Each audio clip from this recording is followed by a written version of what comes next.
Nous avons une formation service aux personnes et au territoire. Donc les élèves de Bac Pro service aux personnes suivent la formation par alternance dans différents domaines, notamment dans les métiers du soin, les métiers de la santé, les métiers de la petite enfance.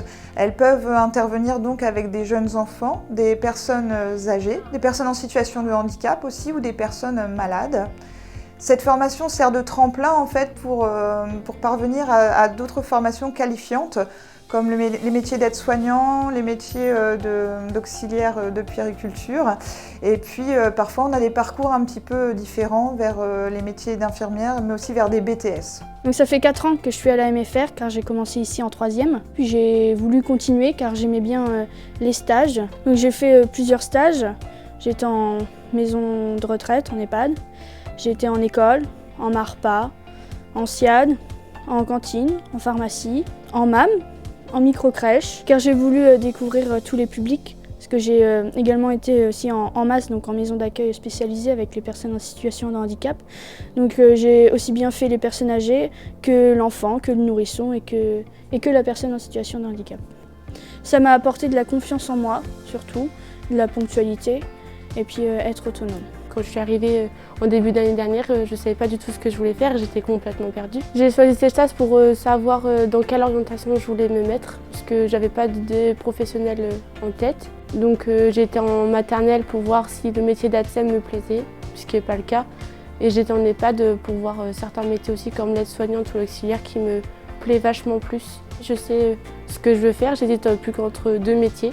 J'ai pu réaliser des stages en école maternelle, en maison d'assistante maternelle, en multi-accueil et en crèche. J'ai choisi tous ces stages dans ces différentes structures, c'est pour pouvoir découvrir les différents accueils du jeune enfant. Car mon projet professionnel, c'est de devenir auxiliaire puéricultrice. Ça m'a apporté d'être plus responsable, de prendre plus confiance en moi et d'être plus autonome. En alternance, ça m'a été à confirmer mes choix. J'ai préféré choisir plusieurs publics pour vraiment choisir et savoir ce que je voulais vraiment faire. Donc j'ai choisi la MFR de Condé parce qu'avant j'étais en seconde générale et je trouvais qu'il manquait le contact professionnel. Du coup, je me suis orientée vers ce bac-là qui proposait un bac en alternance et aussi parce que j'aimais l'aide à la personne. Quand je suis arrivée à la MFR, je voulais faire auxiliaire de puériculture, donc avec les enfants. Et au final, au fur et à mesure des stages, ça m'a montré que j'aimais autre chose. Et du coup, c'est pour ça que je me suis orientée plus vers ces métiers-là.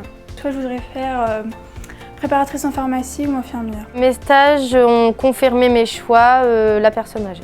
Ce qui m'a plu, c'est le dialogue avec les personnes âgées. Au début, j'étais un petit peu timide avec les personnes âgées, mais fur et à mesure du temps, j'ai pu me livrer. Parce que j'ai voulu connaître tous les besoins de chaque public en rapport avec mon projet professionnel.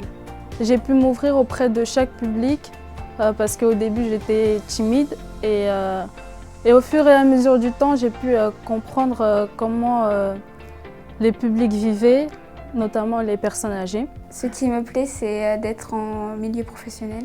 J'ai un projet professionnel, c'est de travailler avec les enfants. Moi je voudrais être animatrice en temps périscolaire. Les stages ça permet d'avoir de l'expérience.